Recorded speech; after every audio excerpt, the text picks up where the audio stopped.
হবে না, এই বাংলায় ঠাই হবে না, মুসলমানরা জেগেছে আজ। চলো চলো সামনে চলো, জোর কদমে এগিয়ে চলো, বজ্র কণ্ঠে আওয়াজ তুলো, সবাই মিলে একই তালি একই সুরে দাও না স্লোগান, লিল্লাহ তাকবীর,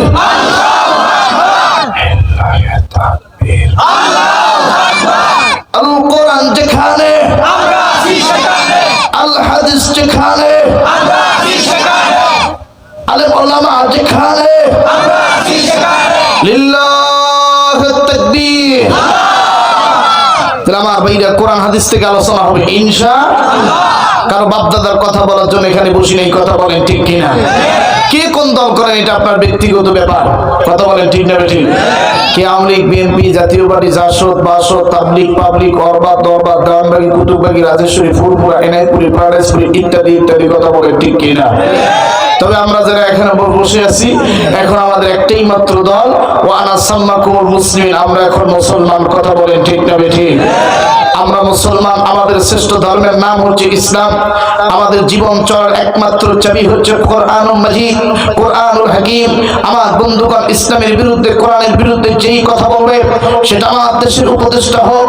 এমপি হোক, মন্ত্রী হোক, জজ হোক, ম্যাজিস্ট্রেট হোক, উকিল হোক, পুলিশ প্রশাসনের যে কেউ হোক, আমার বন্ধুগণ, যদি ইউনিয়নের চেয়ারম্যান হোক,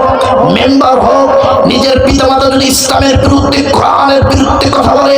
তাদের জিহ্বা টেনে কাশি দিয়ে কেটে টুকরো টুকরো করে কুত্তা শিয়ালকে খাওয়াবো, তাদের সাথে আমাদের বিন্দু পরিমাণ কোনো কমিটমেন্ট রাখবো না, কথা বলেন ঠিক কিনা? আরো জোরে বলেন। হক কথা, সত্য কথা বলতেই হবে, কথা বলেন ঠিক না বেঠিক? সত্যের পক্ষে গান গাই বলে আমি বিদ্রোহী, সত্যের পক্ষে ডাকি বলে আমি বিপ্লবী, কোরআনের কথা বলি তাই বলে আমাকে মৌলবাদী, জিহাদের কথা বলি তাই বলে আমাকে জঙ্গিবাদী, আমি বিদ্রোহী, বিপ্লবী, মৌলবাদী, কেন জঙ্গিবাদী, কথা বলেন ঠিক কিনা? জন্মের পরে কানে আজান কি দেয়নি, তুমি মৌলবাদী সারা হওনি, আবার মরণের পরে জানাজা পড়াবে, তখন কোথায় পালিয়ে যাবি, আমি বিদ্রোহী, বিপ্লবী, মৌলবাদী, কেন জঙ্গিবাদী, কথা বলেন ঠিক কিনা? বেহিয়া নারীর এই কেমন কথা, পর্দার কথা বলি মাথা ব্যথা, আরে কথা কয় না। এই তো কয়েকদিন আগে, আমার বন্ধুগণ, কয়েক মাস আগে, কয়েক বছর আগে, কিছু কিছু মহিলা ঢাকা শহরের মধ্যে কপালের মধ্যে লাল টিপ দিয়া রাস্তার মধ্যে স্লোগান দিছিল, পুরুষরা যদি 4টা বিয়ে করি পারে, তাহলে আমরা কেন 4টা বিয়ে করি বাবা, কথা বলে? আচ্ছা, এটা কোন স্লোগান হইল? এটা তসলিমা নাসরিনের গ্রুপ, এই মহিলা, কথা বলেন ঠিক কিনা? তসলিমা নাসরিন যখন এই কথা বলছিল, ওলামায়ে হক্কানি রব্বানিরা স্লোগান দেওয়ার কারণে ভারত পালিয়ে গিয়েছে, কথা বলেন ঠিক না বেঠিক? আরো জোরে কোন ঠিক কিনা? বেহিয়া নারীর এই কেমন কথা, পর্দার কথা বলি মাথা ব্যথা, পর্দার কথা যখন বলি তখন বলি ফতুয়াবাদী, আমি বিদ্রোহী, বিপ্লবী, মৌলবাদী, কেন জঙ্গিবাদী, কথা বলেন ঠিক কিনা? বাস আমার আল্লাহ পাক বলেন, এরে সেন্দেশপুরের বন্ধুগণ, প্লিজ বাবাজি, কোনো দিকে নজর নাই, দিল দিয়ে একটু কথাগুলো শুনবেন রে বাবা। সূরার নাম হচ্ছে সূরা হুজুরাত। আমার বন্ধুগণ, 49 নম্বর সূরা। এই সূরার ভিতরে আল্লাহ পাক 15 নম্বর আয়াতের ভিতরে আমার বন্ধুগণ মুমিনদের 4টা গুণের কথা আল্লাহ পাক তুলে ধরেছেন। এই 4টা গুণে গুণান্বিত হবে যারা, আমার আল্লাহ বলছেন সত্যবাদী বান্দা হবে তারা। জোরে জোরে বলুন না সুবহানাল্লাহ। আমার বন্ধুরে, আল্লাহ রব্বুল আমিন বললেন, নবীজি, তাম পৃথিবীর মানুষদেরকে আপনি মেসেজটা দিয়ে দেন, নবীজি, আমি আল্লাহ রব্বুল আলামিন বলে দিলাম, ইন্নামাল মুমিনুনা আল্লাযীনা আমানু বিল্লাহি ওয়া রাসূলিহি সুম্মা লাম ইয়ারতাবু ওয়া জাহাদু বিআমওয়ালিহিম أموالهم وأنفسهم في سبيل الله أولئك هم الصادقون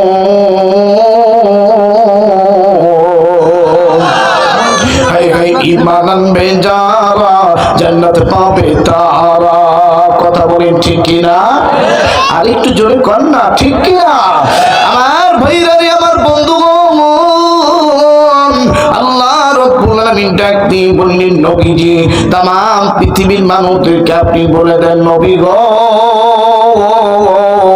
কোন মানুষ যদি প্রকৃতভাবে মুমিন হইতে চায় ঈমানদার হইতে চায়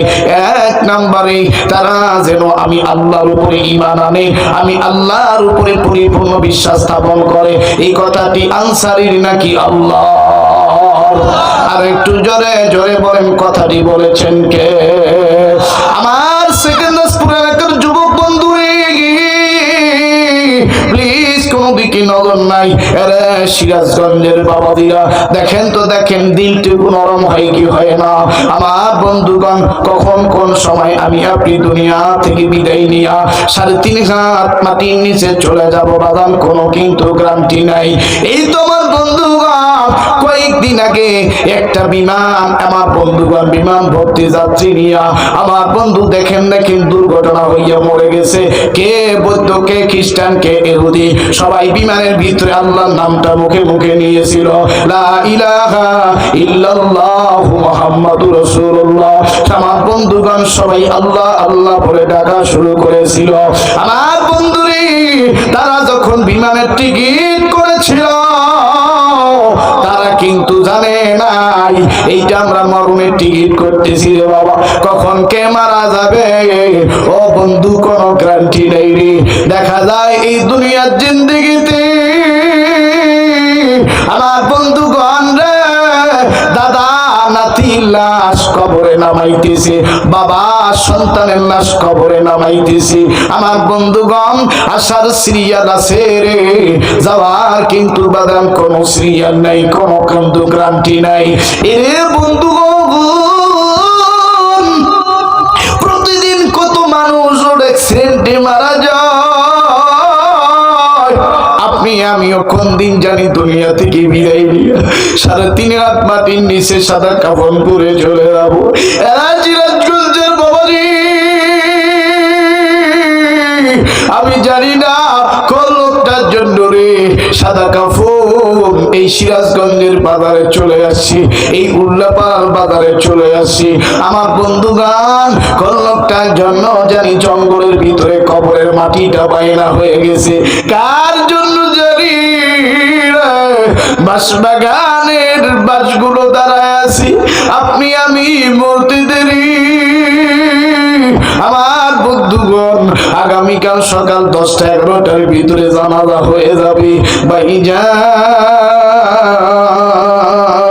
ভাইজান এই দুনিয়ার জমিনে কেউ কাউকে সত্য ছাড়া ভালোবাসে না আমার বন্ধুগণ নিজের স্ত্রীকে যদি ঠিক মতো ভরণ পোষণ না দেন বিবি বাপের বাড়ি চলে যাবে নিজের ভাইকে যদি বাবার সম্পত্তি থেকে একটু কম সম্পত্তি লিখে দেন ভাই ভাইয়ের বিরুদ্ধে থানায় জিডি করবে মামলা করবে রে নিজের বড় সন্তানকে একটু যদি জমি কম লিখে দেন সন্তান বাবার বিরুদ্ধে চলে যায় আহারে এই দুনিয়ার সবাই স্বার্থের জন্য প্রেম করে ভালোবাসে কিন্তু আমার মাওলা ডাক দিয়ে কই দুনিয়ার মানুষ আমি আল্লাহ তোরে বিরাট স্বার্থে ভালোবাসি আমি আল্লাহ তোরে বিরাট স্বার্থে ভালোবাসি রাত যত গভীর হইয়া যায় আমি আল্লাহ তো তুই রাসপারের নিচে নামতে শুরু করি আমি আল্লাহ প্রথম আসমান আইসা বান্দাদেরকে ডাক দিয়ে কই কার কত গুনাহ হইছে কার কত পাপ হইছে যায় নামাজটা রাতের মধ্যে বিছা ওই যায় নামাজে দাঁড়াইয়া চোখের পানি ফেলে কান্দ ও বাদান আমার আপনার জিন্দেগির গুনাহ খাতা মাফ করে দিবেন কে আর একটু জোরে বলুন না বাদান কে আমার আল্লাহ কি সুন্দর করে কোরআনে বলছেন লা তাকনাতু মির রাহমাতিল্লাহ বান্দা তুমি নিরাশ হইও না, ও বান্দা তুমি টেনশনে পড়ো না, ও বান্দা তুমি ডিপ্রেশনে যাইও না। আমি আল্লাহ প্রমিস করলাম রে, তোমার জিন্দেগির গুনাহ খাতা আমি আল্লাহ মাফ করে দিব।